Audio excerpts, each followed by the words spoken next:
Bienvenido a Brother to Brother, un lugar de estudio de la palabra de Dios, donde Dios está presente, donde la esperanza es real, donde Dios es glorificado, donde su palabra cobra vida. Escuela sabática, reflexiones, estudios bíblicos y más. Gracias por estar aquí.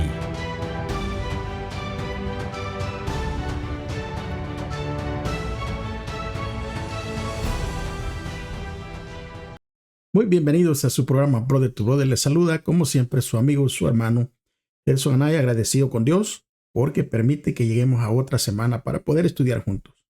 Espero que el Señor haya estado con ustedes y que se haya bendecido. También les recuerdo que antes de poder comenzar tenemos que orar, tenemos que traer nuestra Biblia, tenemos que traer nuestra lección y también algo con que tomar notas. Bueno, no vamos a perder mucho tiempo, así que reverentemente me acompañan por favor a orar. Señor, queremos darle gracias primeramente por la vida que usted nos permite tener. Gracias también, Señor, por dejarte estos estudios, por dejar toda esta enseñanza llena de esperanza para cada uno de nosotros. Ayúdenos a entenderla, que sea el Espíritu Santo el que nos guíe, el que nos dé el entendimiento y la sabiduría, pero sobre todo que nos ayude a retener, pero también a practicar. Muchísimas gracias por todo en el nombre de Jesús. Amén.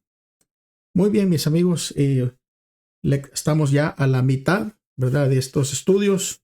Vamos a poder estudiar todos juntos. Me levantaré, dice el título para esta semana. Y es un título muy bonito porque esa frase, me levantaré, es algo muy significativo, ¿verdad?, para nosotros. Es como una frase de defensa, una frase de ayuda, es una frase que nos da seguridad. Me levantaré. Yo me recuerdo que cuando éramos niños, ¿verdad?, en mi casa, cuando nosotros, mi madre nos decía que hiciéramos alguna tarea y no la habíamos hecho, ella siempre usaba esta expresión: no vayan a permitir que yo me levante de aquí, porque si yo me levanto las cosas van a ser bien diferentes. Bueno, en la lección de esta semana, el título de Me levantaré es prácticamente el tono que nos va a poder explicar. Vamos a leer sin pasar a más, ¿verdad?, el versículo de memoria, Salmos capítulo 12 y versículo 5. Y lo vamos a leer todos juntos. Recuérdese que es muy importante que usted traiga su Biblia, ¿verdad?, para poder corroborar cada uno de los versículos. Y porque vamos a leer mucho de parte directamente de la Escritura. Dice: por la opresión del débil y por el gemido de los menesterosos, ahora me levantaré, dice el Señor, y salvaré ¿a quién? Al que suspira. Salmos 12, versículo 5. En la época en que nosotros vivimos, no es la única en la que hay mucha maldad y mucha injusticia, hay opresión y todo lo que usted quiera. En el tiempo que vivieron los salmistas, también los tiempos eran iguales. Es por eso que los salmos son un tipo de protesta de Dios contra la violencia y la opresión en el mundo. En este mundo en el que vivimos y en el mundo en que vivieron los salmistas, era de la misma manera. Y Dios es piadoso, Dios retiene su ira, Dios tiene una paciencia inmensa para con nosotros. Mira lo que dice 2 de Pedro capítulo 3, versículo 9 al 15. El Señor no retarda su promesa, según algunos la tienen por tardanza, sino que es paciente para con nosotros, no queriendo que ninguno perezca, sino que todos procedan al arrepentimiento. Pero el día del Señor vendrá como ladrón en la noche. Entonces los cielos pasarán con gran estruendo, los elementos ardiendo serán deshechos, y la tierra y las obras que en ella hay serán quemadas. Puesto que todas estas cosas han de ser deshechas, ¿cómo debemos vosotros andar en santa piadosa manera de vivir? Esperando y apresurándonos para la venida del día de Dios, en el cual los cielos encendiéndose serán deshechos y los elementos siendo quemados se fundirán. Pero nosotros esperamos según sus promesas cielos nuevos y tierra nueva, en los cuales mora la justicia. Por eso, amados, estando en espera de estas cosas, procurad con diligencia ser hallados por Él sin mancha e irreprochables en paz, y tened entendido que la paciencia de nuestro Señor es para salvación, como también nuestro amado hermano Pablo, según la sabiduría que le ha sido dada, os ha escrito. Qué hermosa promesa de Dios al ver la paciencia que tiene con cada uno de nosotros. Y el tiempo vendrá, el tiempo del juicio y del fin vendrá, pero vendrá en el tiempo oportuno, esa intervención de Dios, y no va a coincidir con los tiempos de nosotros, sino que el tiempo de Él es perfecto. Pero tenemos que tener nosotros bien claro que el juicio de Dios se acerca. El Salmo 96:13 dice, delante de Jehová, que vino porque ha venido a juzgar la tierra, juzgará al mundo con justicia y a los pueblos con su verdad. Y el Salmo 98:9 dice, delante de Jehová, porque vino a juzgar la tierra, juzgará el mundo con justicia y a los pueblos con rectitud. Nosotros solo tenemos que confiar en Dios, confiar en sus promesas, confiar hasta que ese día llegue. Y no está muy lejos, está muy cerca. Solo hay un creador cuyo trono se fundamenta en la rectitud y en la justicia. Saben que el Salmo 89:14 dice, justicia y derecho son el cimiento de su trono. Misericordia y verdad van delante de su trono. Y el Salmo 97:2 dice, nubes y oscuridad alrededor de él. Justicia y juicio son el cimiento de su trono. Qué hermoso eso. Solo el Creador puede brindar estabilidad y prosperidad al mundo con su juicio soberano. Y la dimensión doble de juicio divino incluye la liberación de todos los oprimidos y la destrucción de los impíos. Y esto es lo que se nos ha prometido a nosotros. Esto es lo que efectivamente ocurrirá algún día, pero según los tiempos de Dios, no según los tiempos nuestros. Y este es un aspecto, un punto que enfatiza el salmista al escribir cada uno de estos salmos. El día domingo nos habla de ese majestuoso guerrero, y cómo se describe al Señor en los siguientes textos, que transmiten las imágenes sobre la disposición de Dios para liberar a su pueblo. Salmos 18, 3 al 18, dice de la siguiente manera, invocaré a Jehová, quien es digno de ser alabado, y seré salvo de mis enemigos. Me rodearon los lazos de la muerte, y los torrentes de la destrucción me atemorizaron. Los lazos del Seol me han rodeado, me tendieron redes de muerte. En mi angustia invoqué a Jehová y clamé a mi Dios. Él oyó mi voz desde su templo, y mi clamor llegó hasta sus oídos. La tierra fue conmovida y tembló, movieron los cimientos de los montes y se estremecieron, porque se indignó él. Humo subió de su nariz y de su boca, un fuego consumidor. Carbones fueron por él encendidos. Inclinó los cielos y descendió, y había densas tinieblas debajo de sus pies. Cabalgó sobre un querubín y voló sobre las alas del viento. Puso tinieblas por su escondite, por cortina suya, a su alrededor oscuridad de aguas, nubes de los cielos. Por el resplandor de su presencia pasaron nubes, granizo y carbones ardientes. Tronó en los cielos Jehová el Altísimo, dio su voz, granizo y carbones de fuego. Envió sus saetas y los dispersó. Lanzó relámpagos y los destruyó. Entonces aparecieron los abismos de las aguas y quedaron al descubierto los cimientos del mundo. A tu reprensión, Jehová, por el soplo del aliento de tu nariz, envió desde lo alto y me tomó, me sacó de las muchas aguas. Me libró de mi poderoso enemigo y de los que me aborrecían, pues eran más fuertes que yo. Me asaltaron en el día de mi desgracia, pero Jehová fue mi apoyo. Qué bonita esta descripción de ese guerrero majestuoso.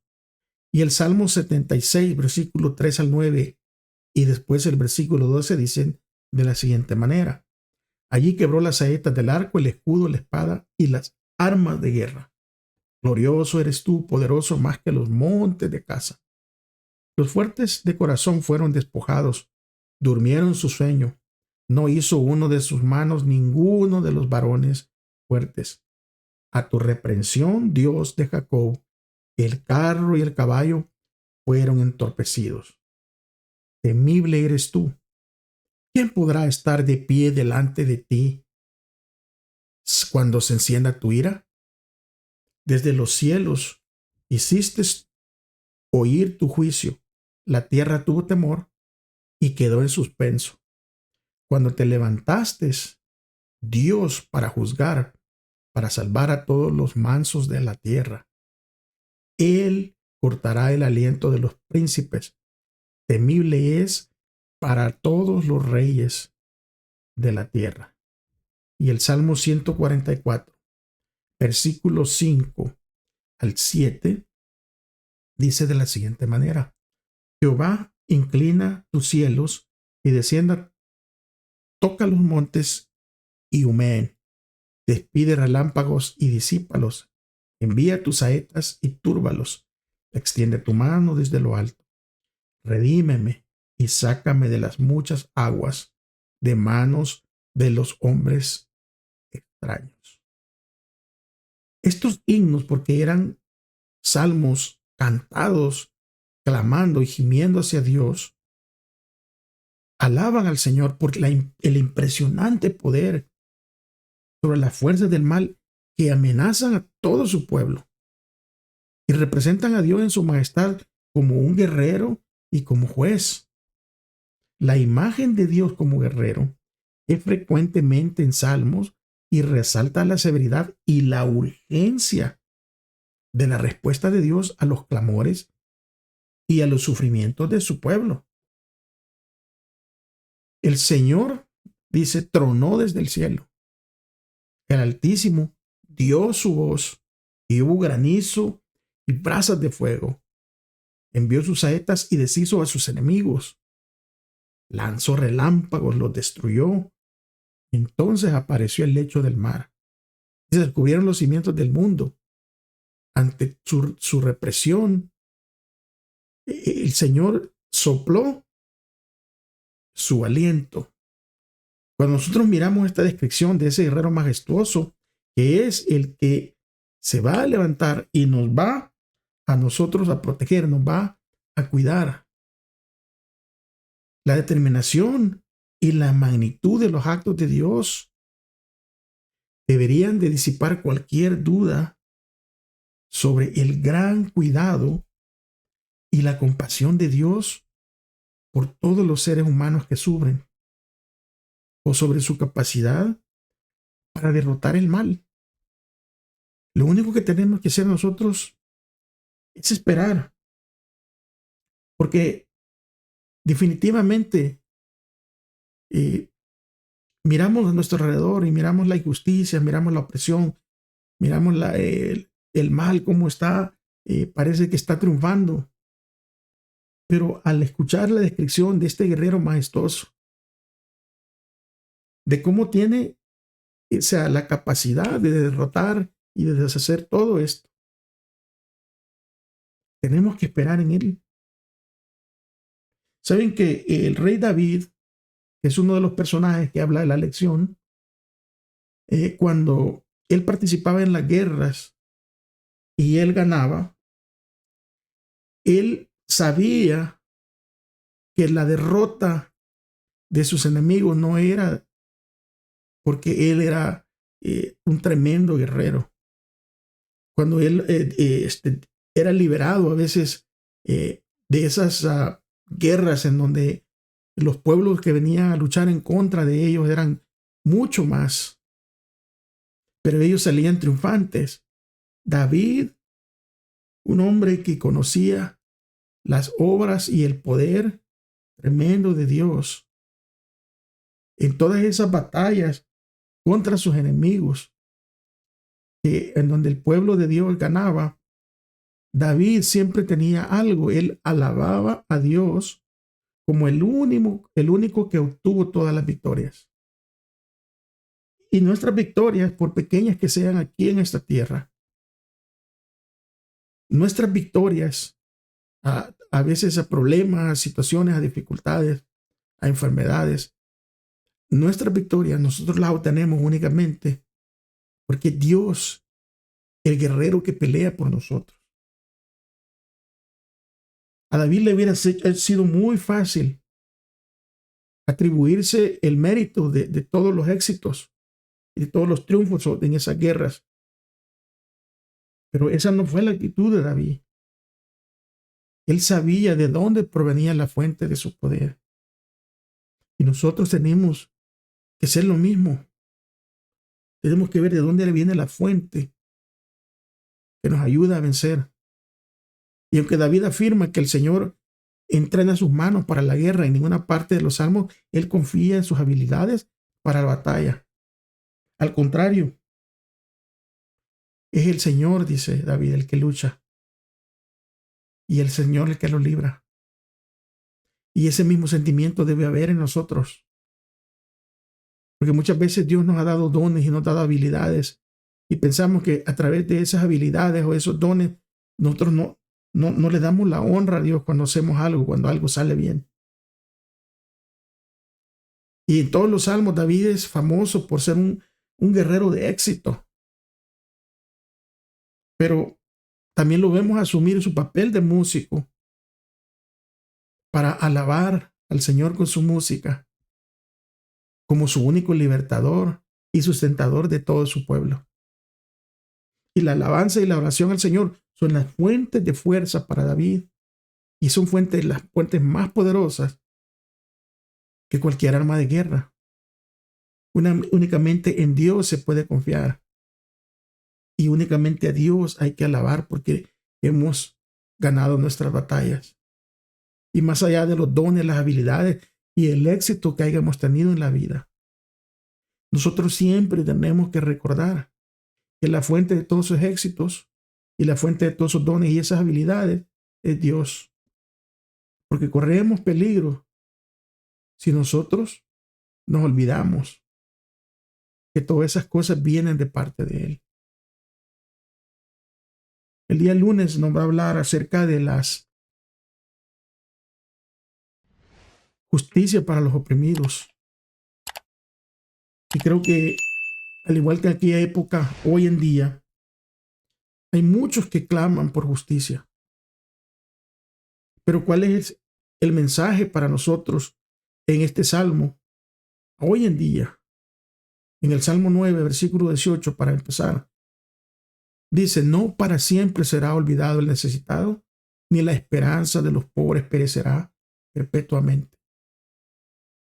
Y el Salmo 12:5 dice: por la opresión de los pobres, por el gemido de los necesitados, ahora me levantaré, dice Jehová, pondré a salvo al que por ello suspira.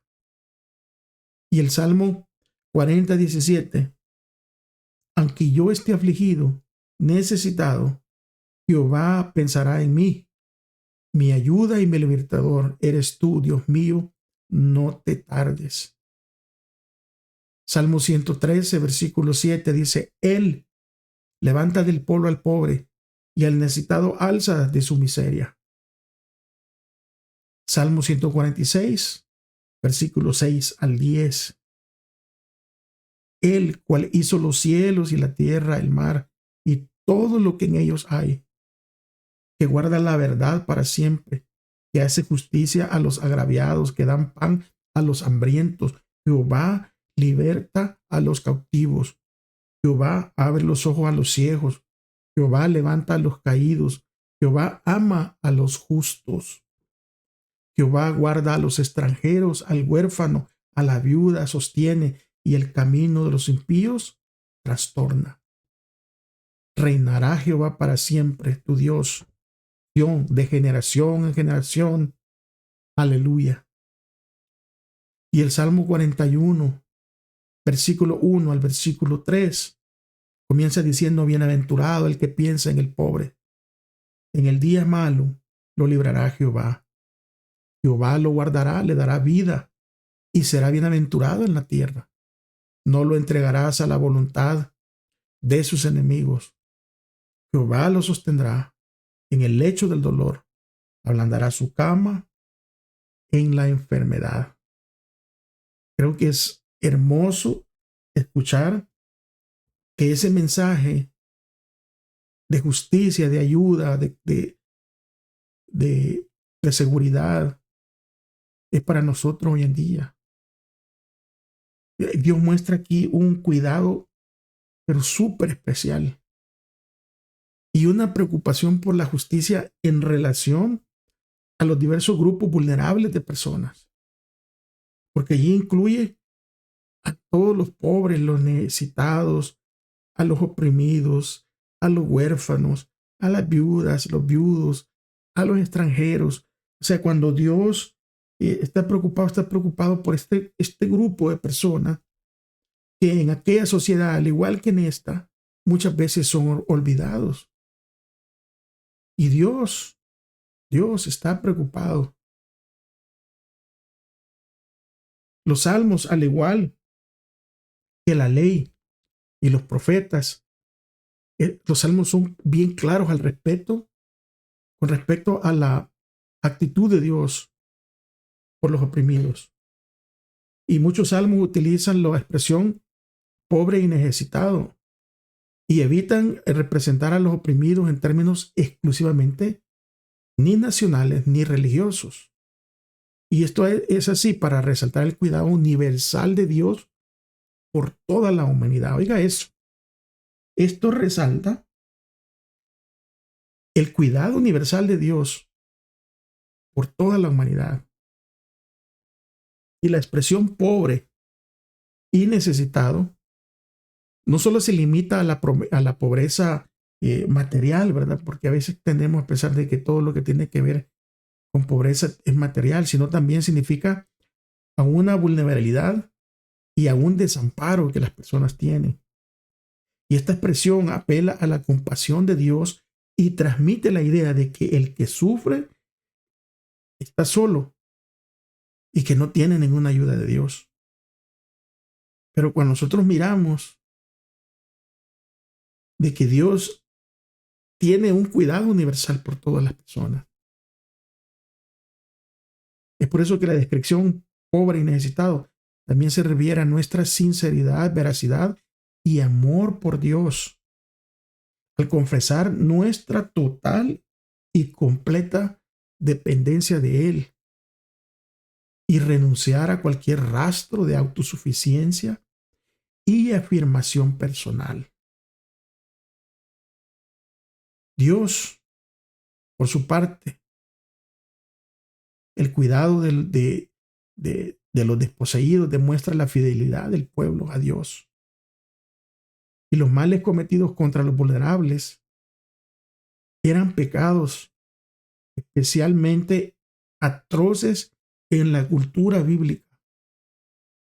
Y los salmos inspiran al pueblo fiel a alzar la voz en contra de la opresión. Sé que los salmos, en cierta manera, nos están inspirando a nosotros para que seamos fieles a Dios al ver la injusticia, al ver las opresiones, alzando nuestra voz. Porque los salmos también subrayan la inutilidad de basar nuestra seguridad en los medios humanos, esos medios que son perecedores, pasajeros, como una fuente, como una última de sabiduría y seguridad. El pueblo de Dios debe resistir la tentación de depositar la fe suprema para la salvación en instituciones, en dirigentes, en seres humanos. Y especialmente cuando estas instituciones y estos dirigentes humanos difieren de los caminos del Señor. Mucha gente pone su confianza en los gobiernos para que le solucionen todos sus problemas, o en un ser humano. Y a veces estas personas atacan a Dios y la gente está poniendo su confianza en ellos. Y es por eso que, mediante su gracia, nuestro Señor se identifica con los pobres. ¿Cómo? Sí, se identifica con los pobres porque Él mismo se hizo pobre. Él mismo abandonó, ¿verdad?, el cielo y sus riquezas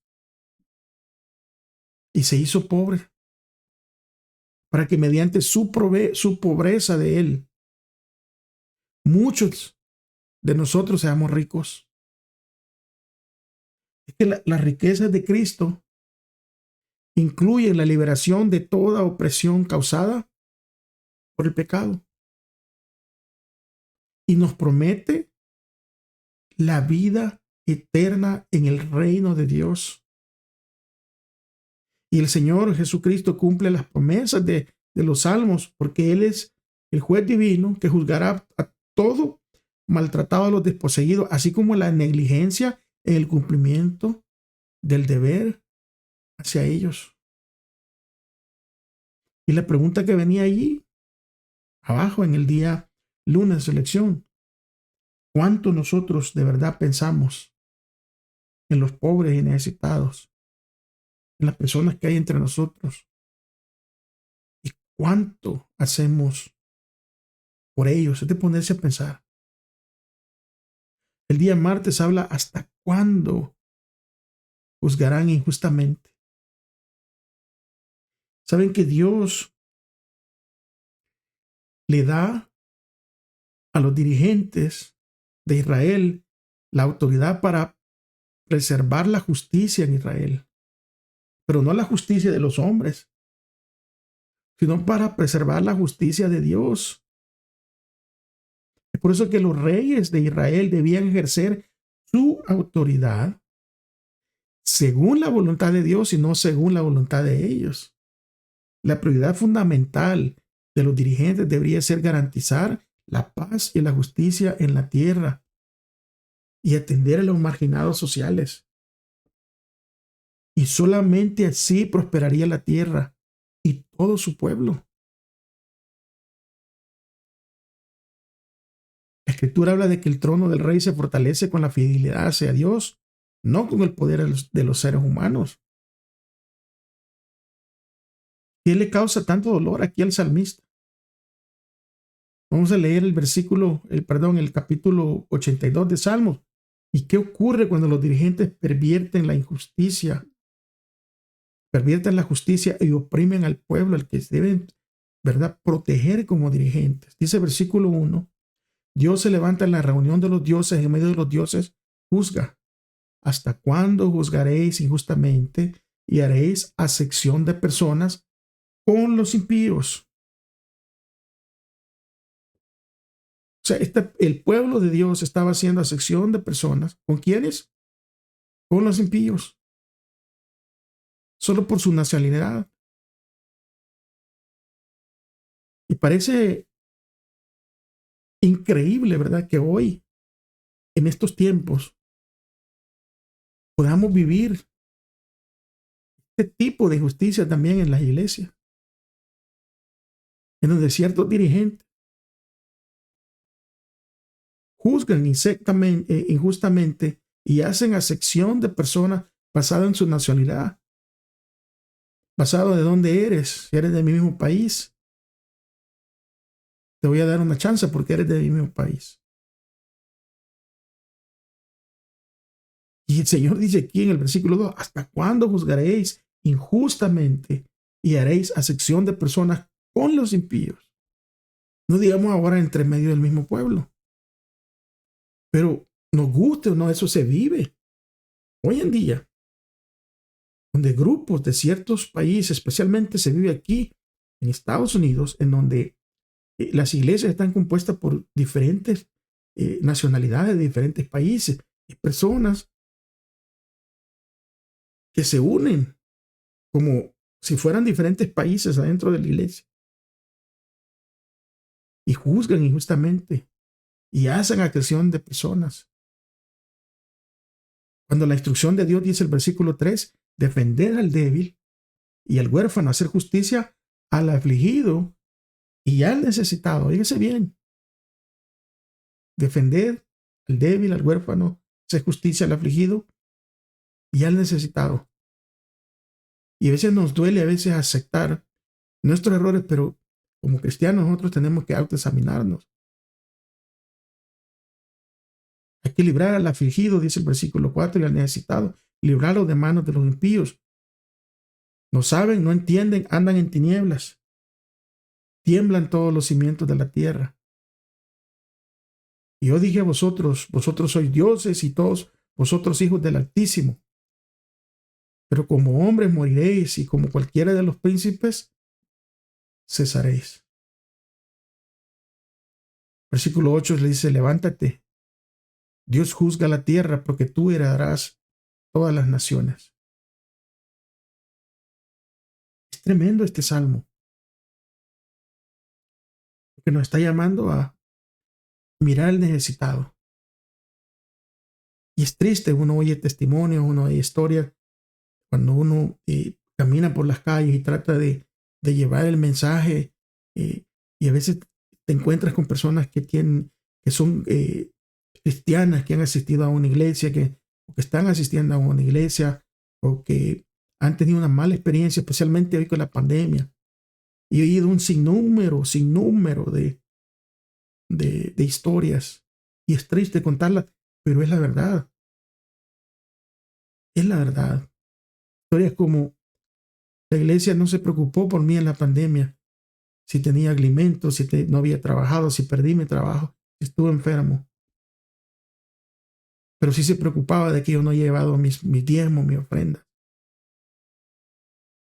Eso es triste. Eso es triste. Y nos duele admitirlo, nos duele decirlo. Pero déjenme decirles, hermanos, amigos, esto no es lo que Dios quiere. Nuestra preocupación tiene que ser por aliviar al afligido, por aliviar al necesitado, al oprimido.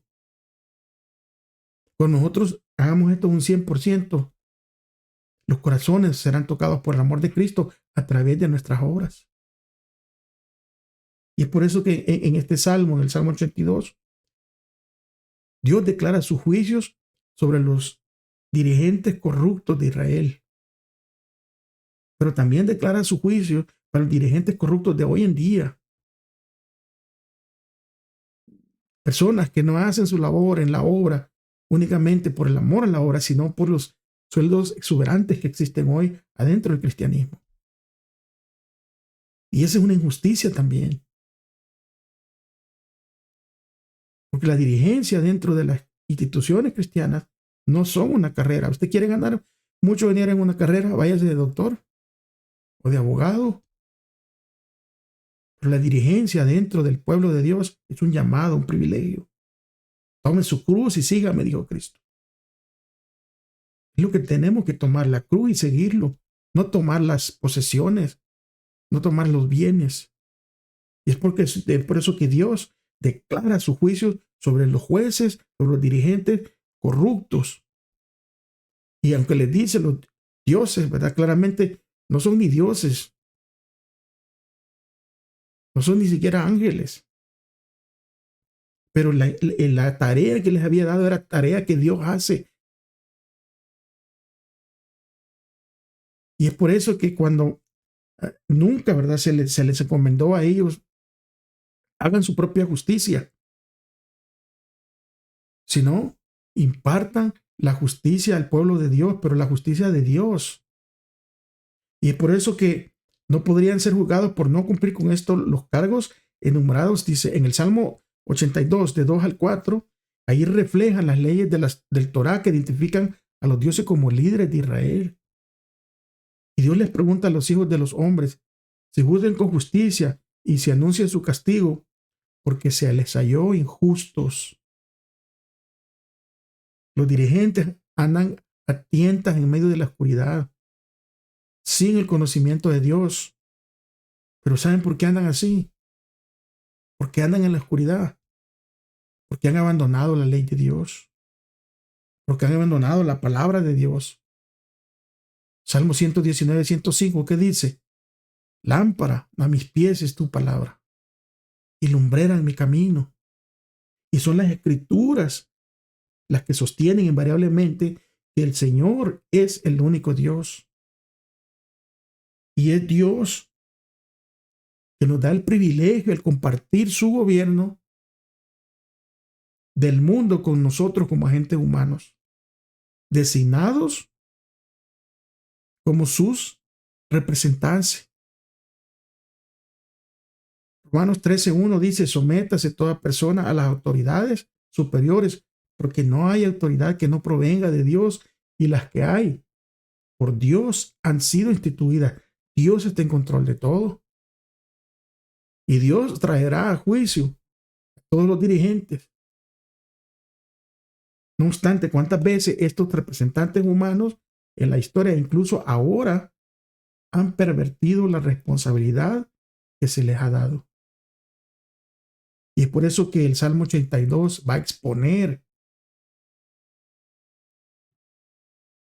la apostasía de algunos líderes que se creían dioses por encima de los demás. Y aunque Dios les dio la autoridad y el privilegio a los líderes israelitas de que fueran llamados hijos del Altísimo y de representarlo, Dios reniega de los líderes perversos, de esos líderes que utilizan el evangelio únicamente para enriquecerse,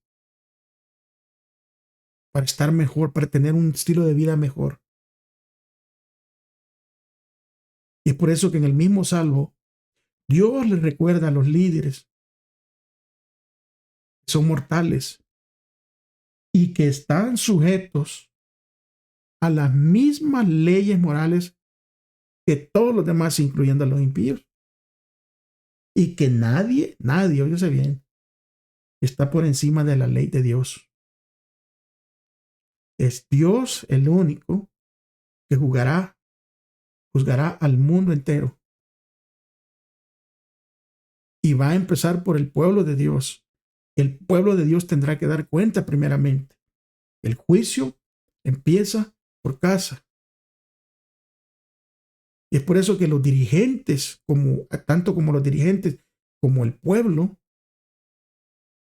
debe imitar el ejemplo del juez divino y depositar en Dios su última esperanza. ¿Qué tipo de autoridad ejercemos nosotros sobre los demás? ¿Y hasta qué punto ejercemos esa autoridad con justicia y con equidad? Sin hacer excepción de personas independientemente de su estatus o de su nacionalidad. Tremendo esto, hermanos. Tremendo. El día miércoles nos va a hablar de derrama sobre ellos tu ira. Y aquí podemos ver qué sentimientos transmiten los siguientes salmos. ¿Y quién es el agente del juicio en estos salmos? Oiga bien, ¿qué sentimientos transmiten los siguientes salmos? ¿Y quién es el agente del juicio en estos salmos? Salmo 58, 6 al 8, para empezar, dice: quiebra Dios sus dientes en sus bocas, quiebra Jehová las muelas de los leoncillos, sean disipados como aguas que corren cuando disparen sus saetas, que se rompan en pedazos. Pasen ellos como el caracol que se deshace, como el que nace muerto, no vean el sol. Salmo 69, 22 al 28. Sea su banquete delante de ellos por lazo, y lo que es para bien por tropiezo. Sean oscurecidos sus ojos para que no vean, y haz temblar continuamente sus lomos. Derrama sobre ellos su ira, y el furor de tu enojo los alcance. Sea su palacio desolado, en sus tiendas no hay morador, porque persiguieron al que tú heriste, y cuentan del dolor de los que tú llagaste. Pon maldad sobre su maldad, no entren en tu justicia. Sean borrados del libro de los vivientes, y no sean inscritos con los justos. Miren lo que está pidiendo, ¿verdad? Lo que está clamando. Y el Salmo 83, 9 al 17 dice: haz como a Medián, como a Sísara, como al Javín en el arroyo de Sisón, que perecieron en el Endor, fueron convertidos en estiércol para la tierra. Pon sus capitanes como a Oreb y a Seb, como a Seba y a Salmuna, a todos sus príncipes que han dicho: hagamos nuestras moradas de Dios. Dios mío, ponlos como torbellinos, como hojarascas delante del viento, como fuego que quema el monte, como llama que abrace el bosque. Persíguelos así con tu tempestad y atérralos con tu huracán. Llena su rostro de vergüenza y busquen tu nombre, Jehová. Sean confundidos y turbados para siempre, sean deshonrados y perezcan. El Salmo 94, 1 y 2 dice de la siguiente manera: Jehová Dios de las venganzas, muéstrate, engrandécete, juez de la tierra, da el pago a los soberbios. Y el Salmo 137, 7 al 9 dice: Jehová, recuerda a los hijos de Edom cuando el día de Jerusalén decían: arrasarla hasta los cimientos. Hija de Babilonia, la desolada, bienaventurado el que te dé el pago de lo que tú nos hiciste. Dichoso el que tome tus niños y los estrelle contra la peña. Algunos de estos salmos son súplicas a Dios para que se vengue de las personas y las naciones que pretenden dañar a su pueblo o que le han hecho ya daño. Porque recuérdense que los pueblos mencionados aquí eran pueblos, o sea, horribles. Su forma de cuando tomaban cautivos, hacían cosas terribles, cuando arrasaban con las ciudades. Eso de que escribe el salmista, de agarrar a los niños y estrellarlos contra las paredes. Literalmente estos pueblos que eran sanguinarios lo hacían y oprimían a los pobres y a los cautivos. Se hacían cosas terribles, y por eso el sentimiento que nosotros podemos ver aquí de la pregunta que venía ahí, el sentimiento que transmite es un sentimiento de justicia, de que Dios se levante, que Dios salve a su pueblo. Y estos salmos parece, ¿verdad?, que pueden ser como un poquito desconcertantes por el tipo de lenguaje que usa, que es un lenguaje duro. Y porque tal vez está un poquito en en discordancia con el principio bíblico del amor a los enemigos. Sin embargo, la indignación de los salmistas ante la opresión no es algo malo, es bueno. Porque significa que el salmista se tomaba muy en serio el bien y el mal. Ellos se los tomaban más que mucha gente a su alrededor. Se preocupaba y mucho por la maldad que hay en el mundo, que había en ese tiempo en el mundo. No solo por la maldad que lo afectaba a él personalmente, sino también la maldad que afectaba a todos los demás. Sin embargo, el salmista él no propone en su corazón, o al menos no lo expresa de esa manera. No expresa en ningún momento que él va a ser el que va a ir a vengarse. Él va a ser el que te va a tomar las armas y va a destruir a estas personas. Al contrario, él cuando escribe, claro, se desahoga, pero deja todo esto en las manos de Dios. Y los salvos, lo que están haciendo prácticamente es, ellos evocan las maldiciones del pacto divino e imploran a Dios a que actúe como Él lo había prometido. ¿Se recuerdan? Maldeciré, bendiciré el que te bendiga, maldeciré el que te maldiga. Por eso que los salmos son unas proclamaciones proféticas sobre el inminente juicio de Dios que vendrá un día. Estas no son meramente oraciones, sino que son proclamaciones proféticas sobre un juicio que está por venir. Un juicio que viene, nos guste o no, viene pronto. Y en una forma los salmos también son como advertencia que nos, como decía 2 Pedro 3:9, ¿verdad? El Señor es paciente, pero paciente porque quiere que todos se arrepientan y no se pierdan.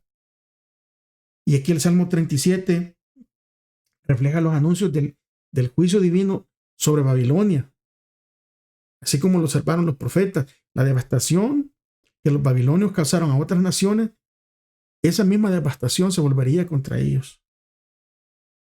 Y es que los salmos transmiten las advertencias divinas de que el mal no va a quedar impune para siempre y que la retribución de Dios se mide con justicia y gracia, y que los hijos de Dios estamos llamados a orar por quienes los maltratan. E incluso nuestro deseo es, y nuestra oración debería ser, que un día se lleguen a convertir. Pero cuando nosotros tratamos de armonizar estos salmos con las normas bíblicas de amar a los enemigos, nosotros tenemos que tener cuidado de no minimizar la experiencia agonizante que se expresa en los salmos. Porque Dios reconoce el sufrimiento de sus hijos y le asegura que a los ojos del Señor muy estimada es la muerte de sus santos, según el Salmo 116:15. El juicio divino obliga al pueblo de Dios a alzar su voz contra todo mal y a buscar la venida del reino de Dios en su plenitud. Los salmos también dan a voz a los que sufren, haciéndoles saber que Dios es consciente de su sufrimiento y que un día se va a hacer justicia. Ahora, ¿a quién no le ha pasado por la mente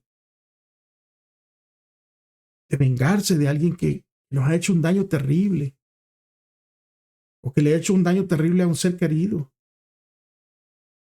Pero ahora, después de leer estos salmos, después de estudiar estas lecciones, nos van a ayudar a ver que a Dios le importa el sufrimiento, a analizar el sufrimiento de una perspectiva correcta, pero sobre todo, a confiar en dejar todas las cosas en manos de Dios.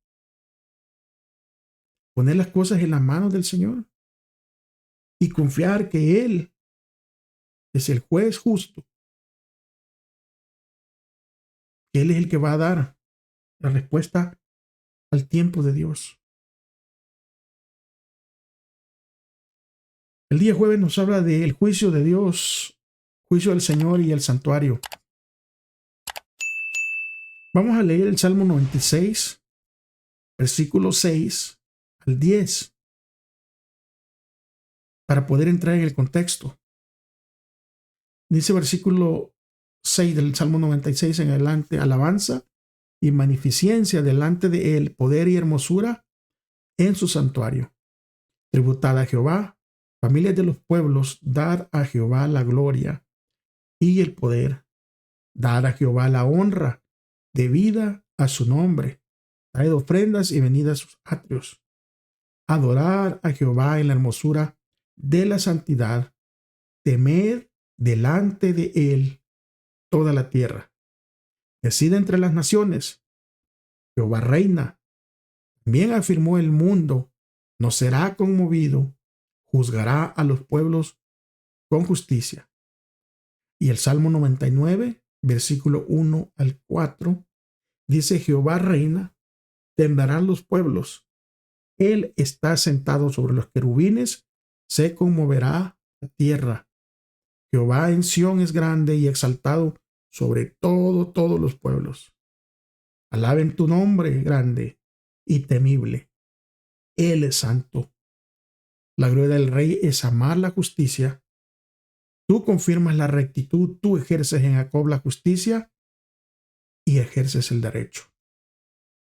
Y el Salmo 132, versículos 7 al 9, dice: entraremos en tu tabernáculo, nos postraremos ante el estrado de tus pies. Levántate, Jehová, al lugar de tu reposo, tú y el arca de tu poder. Tus sacerdotes se vistan de justicia y se regocijen tus santos. Y el Salmo 132, versículo 13 al versículo 18, también nos va a hablar acerca del mismo tema. Dice: porque Jehová ha elegido a Sión, le quiso morada suya. Este es para siempre el lugar de mi reposo. Aquí habitaré porque la he querido. Bendeciré abundantemente su provisión. A sus pobres saciaré de pan. Asimismo, vestiré de salvación a sus sacerdotes, y sus santos darán voces de júbilo. Allí haré retoñar el poder de David. He dispuesto lámpara para mi ungido. A sus enemigos vestiré de confusión, pero sobre él florecerá su corona. ¿Dónde tiene lugar el juicio de Dios?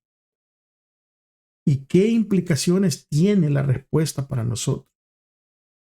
¿Y cómo nos ayuda a leer el santuario, a entender la manera en que tratará Dios con el mal? O sea, ¿cómo viene esa ayuda del santuario? Porque el juicio de Dios está estrechamente relacionado con el santuario. El santuario fue el entorno donde el salmista cambió su percepción sobre el problema del mal. El santuario fue designado como el lugar del juicio divino, como indicaban en el juicio del Urim y el pectoral del juicio del sumo sacerdote. En consecuencia, muchos de los salmos representan a Dios en su trono, en el santuario. Y allí está listo para juzgar a todo el mundo por su pecado y su maldad. Y allí en el santuario se revelaba el plan de salvación. Al contrario, en el paganismo, el pecado se entendía principalmente como una mancha física que debía eliminarse mediante algunos ritos mágicos. Y en contraste con la Biblia, que presenta el pecado como una violación de la ley moral de Dios. La santidad de Dios significa que Él ama la justicia y ama la rectitud. Y de este mismo modo, el pueblo de Dios debe buscar la justicia y la rectitud y debe adorar a Dios en su santidad. Y para hacerlo, debe guardar la ley de Dios, que es una expresión de su santidad. Por consiguiente, El santuario es el lugar del perdón del pecado y de la restauración de la justicia. Así indican que el propiciatorio del trono de Dios y los sacrificios de la justicia. Sin embargo, ese Dios perdonador se venga de las malas acciones de los impenitentes. O sea, las implicaciones prácticas de que el santuario sea el lugar del juicio divino se manifiestan en la conciencia constante de la santidad de Dios y en las exigencias de una vida recta conforme a los requisitos del pacto de Dios. El juicio del Señor desde Sión trae como resultado el bienestar de los justos y la derrota de los impíos. Y el santuario alentaba las jubilosas expectativas de la venida del Señor como juez, especialmente en ese día de la expiación. Y asimismo los salmos refuerzan la certeza de la inminente llegada del juez divino, o sea, de la segunda venida de Jesús y de lo que Él hace por nosotros en el santuario celestial. Romanos 8:34 dice: ¿quién es el que condenará? Cristo es el que murió, más aún el que también resucitó, el que además está a la diestra de Dios y el que también intercede por nosotros. ¿Y a dónde intercede? En el santuario celestial. Y ahí nos muestra este versículo que lo que Cristo está haciendo en el santuario celestial es una buena noticia para su pueblo. No son malas noticias. Dios está intercediendo por nosotros. Primera de Juan 2:1, hijitos míos, estas cosas escribo para que no pequéis, pero si alguno peca, abogado tenés ¿a quién? A Cristo. Él es nuestro intercesor, nuestro sumo sacerdote. Saben, amigos y hermanos, que el Señor pronto vendrá en las nubes de los cielos y vendrá con poder y con gran gloria. ¿Acaso no hay suficientes elementos en todas las verdades que giran en el tomo de este acontecimiento y en la preparación esencial para que nos haga pensar solemnemente en nuestro deber? Nosotros debemos presentar este asunto delante de la gente en una forma definida y en una forma clara. Cuando el Hijo del Hombre venga en su gloria, serán reunidas, la Escritura dice, todas las naciones. El juicio final es un acontecimiento sumamente solemne, pero también terrible, porque se desarrollará delante del universo entero.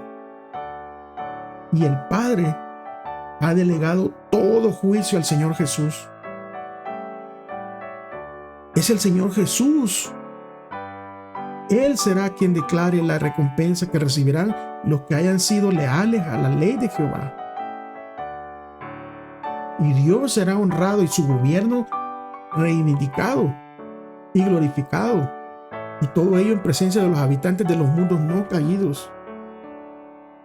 El gobierno de Dios será reivindicado y exaltado en la mayor medida posible.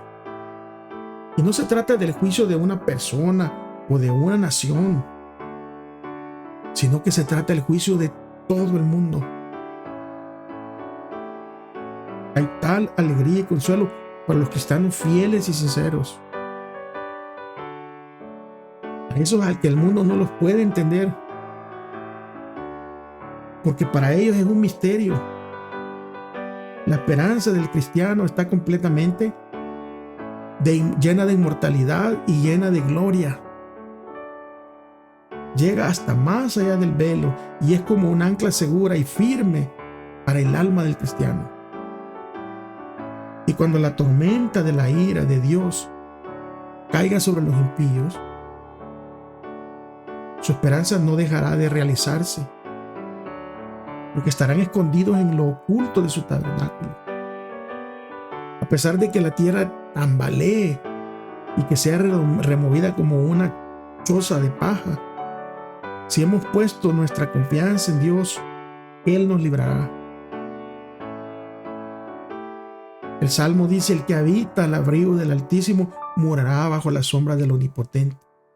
Porque tú has puesto, Jehová, que es mi esperanza, al Altísimo, por tu habitación no te sobrevendrá mal alguno.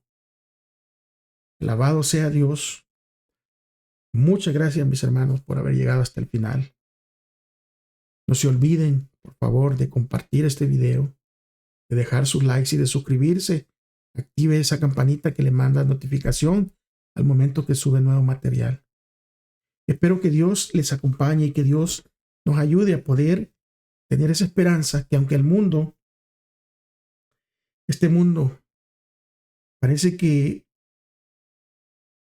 va a una destrucción completa y para muchos no hay esperanza, ¿verdad? Para muchos que no tienen a Cristo en su corazón, pues a esos muchos tenemos que anunciarles que hay una esperanza, que hay un Dios que es paciente y que nos espera que nos arrepintamos y que su deseo es que no nos perdamos. Nos veremos la próxima semana, si Dios lo permite. Si Él no ha regresado, aquí estaremos para poder estudiar todos juntos. Mis hermanos, bendiciones para cada uno. Cuídense.